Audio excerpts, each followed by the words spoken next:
Today we're going to be talking about zero skis, rubber skis, or multi-skis. Essentially it's polymer material that all the ski manufacturers are making. It's good for 0 degrees Celsius, and it's very important for everybody to understand how to work the ski and the best way to tune it and have it run as efficient as possible. A couple of tools that you need when you're working with a zero or multi or a rubber ski. You're going to need a couple of different grits of sandpaper, 60, 80, 100, 120, and it really comes down to testing. For tonight's purposes, we're going to use a 100 grit sandpaper just to show you how we work the base. The other product that we're going to use after we've manipulated the zero, multi, and rubber kick section, we're going to clean that with our glide wax cleaner, and then once that's been manipulated grit-wise and then clean with the glide wax cleaner, we'll then apply our last step, which is the zero spray. And today I'm going to walk you through all three of them, so there's no question. You want to have a flat sanding block or a clean, flat cork or a thick gauge scraper. That'll also suffice. Again, today I'm using a 100 grit sandpaper just to demonstrate. It will really depend on what you test and what is working better in the track as to what final grade you use. But for today's purposes, we're just going to use the 100 grit sandpaper.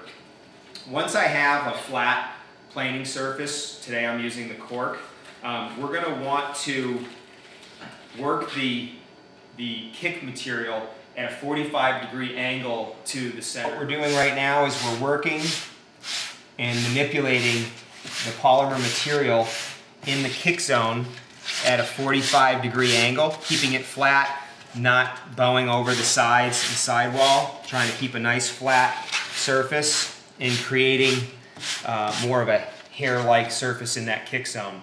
So 45 degrees to the center groove, and again, we're using 100 grit, but you'll use the final grit based on what your testing is that day.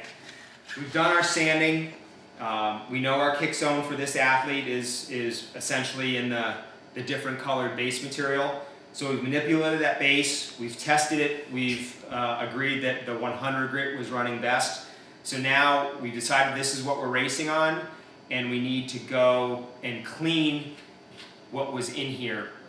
If there were any impurities in the sandpaper, if we've been out on course and picked up any type of impurity on the snow, transformed snow, anything that could be on there, pine tar, hydraulic fluid from the snowmobile, anything like that. We want to clean that out before we put in our zero spray, which is a fluoro anti-icing and speed enhancing component to the kick zone.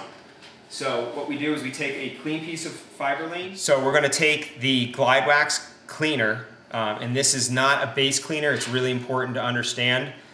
This is glide wax cleaner, and we're going to use a clean piece of Fiberline, and we're just going to spray right on the Fiberline, not on the ski, and we're going to just simply clean that kick zone.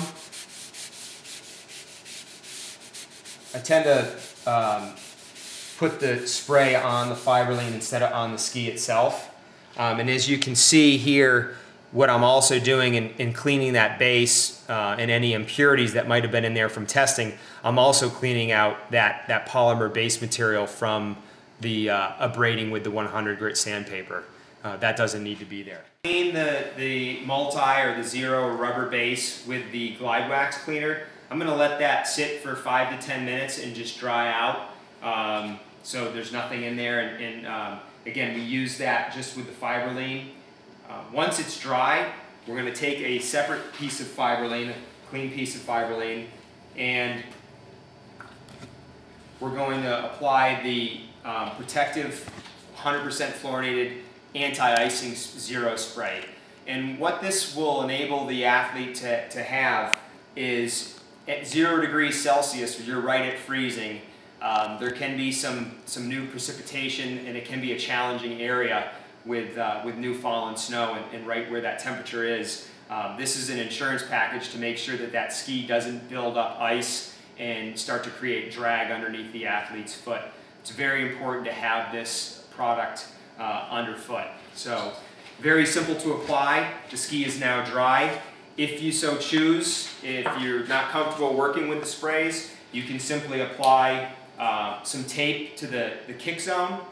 We feel pretty good working with it, so if we didn't, we could put tape in front of the kick zone and back of the kick zone, but it's pretty easy to work with, and I don't think you really need to do that. 100% fluorocarbon spray, you want to be about 5 centimeters off the base, and I typically will just work one side of the groove and then up the other side of the groove. And what I'll do is I'll let that dry for about 5 minutes, and then I'm ready to go race a rubber or multi-ski on race day. It's that simple.